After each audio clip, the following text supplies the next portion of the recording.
जय विजय को जो 3 बार राक्षस होने का श्राप लगा हुआ था, आज तीसरी बार उस श्राप का समय आ गया। जय विजय ने तीसरी बार द्वापुर के अंत में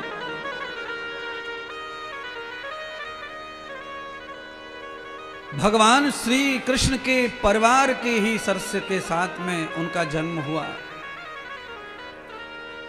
सूरसेन महाराज की पुत्री के घर उनका जन्म हुआ, वसुदेव जी की बहन के घर जन्म हुआ, कृष्ण की बुआ के घर जन्म हुआ। शिशुपाल और दंतवक्र के रूप में वो प्रकट हो गए। तब भगवान श्री सुखदेव कहते हैं, हे राजा चक्रवर्ती सम्राट, अब तुम भगवान का ध्यान करो। वो पूर्ण ब्रह्म परमात्मा श्री कृष्ण अवतार लेने वाले हैं कथा में। तो भगवान श्री कृष्ण को पूर्ण ब्रह्म मान करके बताया सुखदेव जी ने। सब लीलाओं को पूर्ण करने वाले, सब कलाओं से पूर्ण परमात्मा ब्रह्म बनकर आए। परीक्षित ने कहा कि आने के कारण जय और विजय है। नहीं, धरती के ऊपर इतना पाप का बोझ बढ़ गया था कि उस बोझ को धरती माता सहन नहीं कर पा रही थी। धरती कांपने लगी, वजन के मारे, पाप के भार के मारे इतना अति पाप हो गया। तो धरती ने कई जगह दुहाई दी, मेरी रक्षा करो, मेरी रक्षा करो। पर धरती की रक्षा करने के लिए कोई देवता आगे नहीं आया और कोई कर नहीं पा रहा था। तब धरती माता ने स्वयं गाय का रूप धारण करके भगवान विष्णु लोक में जाकर प्रार्थना की। सुखदेव जी ये बताना चाहते हैं कि धरती माता ही गौ माता है। गौ माता अगर दिख रही है तब तक ही धरती दिखेगी, ये ध्यान रखना है सबको। देखिए, हम केवल सनातनी और हिंदुओं को ही समझा सकते हैं अपनी कथा के माध्यम से। जो लोग इन बातों को असत्य मानते हैं, गौ विरोधी लोग हैं, जो शैतान बुद्धि के लोग हैं, हम उनको समझा नहीं सकते हैं। पर हम, ये सोशल मीडिया है, कथा लाइव चल रही है, कथा लोड हो जाती है यूट्यूब के ऊपर, गूगल के ऊपर, तो सब लोग कभी न कभी कहीं न कहीं सुनते रहेंगे, सुन लेंगे। मैं तो धरती की पूरी मानव समाज को कहना चाहता हूँ कि गाय दिख रही है तब तक ही तुम सब दिख रहे हो, धरती दिख रही है। जिस दिन गाय दिखना बंद हो जाएगा, धरती सीधी पाताल में चली जाएगी, कोई नहीं बचेगा। क्या प्रूफ है, क्या प्रमाण है? गाय जानवर है, उससे धरती का क्या संबंध है? धरती और गाय का बहुत संबंध है, मेरा और धरती का बहुत संबंध है। धरती पर जितने भी जीव आए हैं सबका धरती से संबंध है प्यारे बंधुओं। गौ माता तो धरती का स्वयं रूप है। जो जमीन बंजर पड़ी है, उस बंजर जमीन में गाय को बांध दिया जाए महीने 2 महीने, वो गाय रहने से धरती उपजाऊ हो जाती है, धरती जीवित हो जाती है, धरती का धर्म वापस आ जाता है। गाय के खुर में, गाय के मूत्र और गोबर में धरती को ताकत देने की शक्ति होती है। गाय कहाँ से खाती है? धरती से ही खाती है।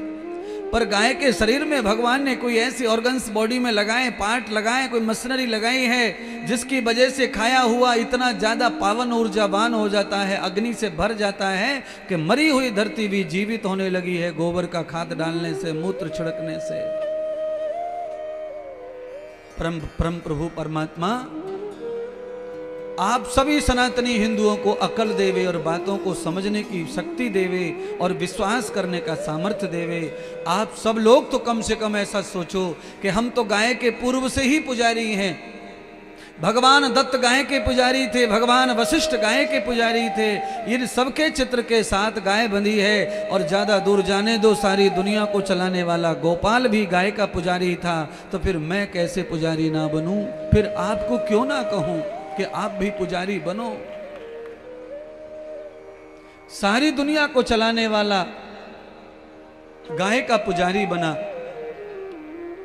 आज वही गाय के ऊपर आपत्ति आई है, संकट आया है, विपत्ति आई है, दुख आया है।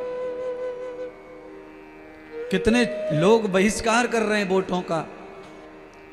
ज्यादा दूर मत जाइए, यहीं पर अभी अभी मथुरा जिले में कई गांवों ने बहिष्कार किया। चुनाव हुआ तो कारण क्या था? चुनाव हुआ तो कारण वही था कि न गेहूं हो रहे हैं, न कोई ज्वारी हो रही है, सब खाए जा रहे गाय माता नंदी। क्यों? हिंदू की श्रद्धा कम होने के कारण ऐसा हो रहा है। बछड़ा पैदा हो जाए, बैल की अब जरूरत नहीं बची है सबको, तो बस छोड़ देते। नुकसान करो अपने भोजन को खाने के लिए। धरती पर धरती का जीव घूमता है, लोगों ने अपना अपना खेत बांध लिया है, तो उनको लगता है नुकसान हो रहा है हमारा, और होता है। पर आइए आप सब मिलकर के गाय की सेवा का संकल्प लें। आज भगवान का जन्मदिन है, कथा में गोपाल जी पधार रहे हैं, गोविंद आ रहे हैं, तो आप सब मन ही मन संकल्प लेकर गौ माता की सेवा के लिए खड़े रहिए। चाहे जो बने सो करते रहना चाहिए, पर गौ धरती पर हमें दिखती रहनी चाहिए। एक रोटी परिवार से रोज गाय को चली जानी चाहिए, चाहे वो गुल्लक में जमा हो, चाहे वो छबड़ी में, चाहे गाय के मुंह में, पर गाय के लिए एक रोटी का दान हर रोज करो। होटल पे एक रोटी 15 रुपए की मिल रही है, तो 21 रुपए निकालो और रोज गुल्लक में डालो गाय के नाम का। होटल की रोटी की कीमत 21 रुपए है, और वो रोटी कोई पवित्र भी नहीं है। माँ के हाथ की रोटी की कीमत तो अनमोल है, पर एक रोटी की कीमत 21 रुपए पकड़कर गुल्लक में डालो। महीने में, 2 महीने में, जब भी मौका मिले, किसी भी गौशाला को जहां लगे वहां दान करके आओ। तुम्हारी वजह से 1000 लाख गाय सेवा में चली जाएंगी, सुरक्षित रहेंगी, धरती पवित्र रहेगी, सुरक्षित रहेगी। क्योंकि एक माता पिता के सभी बच्चे होनहार नहीं होते, ऐसे भगवान के भी सब बच्चे अच्छे नहीं हैं। ऐसा मानकर छोड़ दो, तुम अच्छे हो गाय के प्रति तो तुम ही सेवा करते रहो। ये नहीं सेवा करते, वो नहीं सेवा करते, तो हम क्यों करें? ऐसा अगर सोचेंगे तो धरती पाताल में चली जाएगी, सूर्य छुप जाएगा, चंद्रमा डूब जाएगा, सब सृष्टि बर्बाद हो जाएगी। प्यारे बंधुओं, जो हो जाए सो करते रहो। भगवान नारायण ने गौ माता को अस्वस्थ कर दिया, जाओ धरती का बोझ कम करने के लिए, पाप से धरती को मुक्त करने के लिए। मथुरा के राजा उग्रसेन की पुत्री वसुदेव देवकी के साथ निमित्त बनाकर प्रकट होने वाला हूं। मेरे आने की तिथि है, मैं भाद्रपद की अष्टमी कृष्ण पक्ष में पधारूंगा। रात्रि के 12 बजे भगवान ने गौ माता को अस्वस्थ कर दिया, आकाशवाणी हो गई, सब देवताओं को पता चल गया कि ठाकुर आने वाले हैं, नारायण आने वाले हैं। सब देवता धरती लोक पर पधार गए प्रभु का दर्शन पाने के लिए, कि मेरे प्रभु जब आएंगे नारायण तो बाल रूप में वो कैसे लगेंगे, उनका दर्शन अवश्य करना है। भगवान के बाल रूप के दर्शन करने सब देवता गोकुल धरती ब्रज में पधार गए। नारायण की पत्नी लक्ष्मी पधारी, ब्रह्मा की पत्नी सरस्वती पधारी, और शंकर की पत्नी पार्वती भी पधारी। ये तीनों देवियां भी भगवान के धरती पर आने से पूर्व प्रसन्न होकर के धरती पर पधारी, और आकर के ये देख रही है मथुरा की उस कन्या को, देवकी को। जिस देवकी को भगवान ने अपनी माँ चुना है, वो माँ कैसी होगी, वो औरत कैसी होगी, तनक हम भी तो दर्शन कर आवे। आप कल्पना कर लेना, अच्छी पुत्र को जन्म देने वाली लेडीज का दर्शन करने ब्रह्मा विष्णु की पत्नी आती हैं धरती पर, भेष बदल कर, किसी को समझता नहीं है। आप लोगों में से भी आप कोई भी माता एक अच्छे पुत्र, एक अच्छी पुत्री की माँ बनेगी तो देवता पधारेंगे तुम्हारा दर्शन करने के लिए। और ऐसी चिंटू मिंटू को पैदा करते रहो, कोई नहीं आएगा सिवाय नर्स के। 3-4 दिन डॉक्टर आएगा और हर बार आने की फीस लेगा।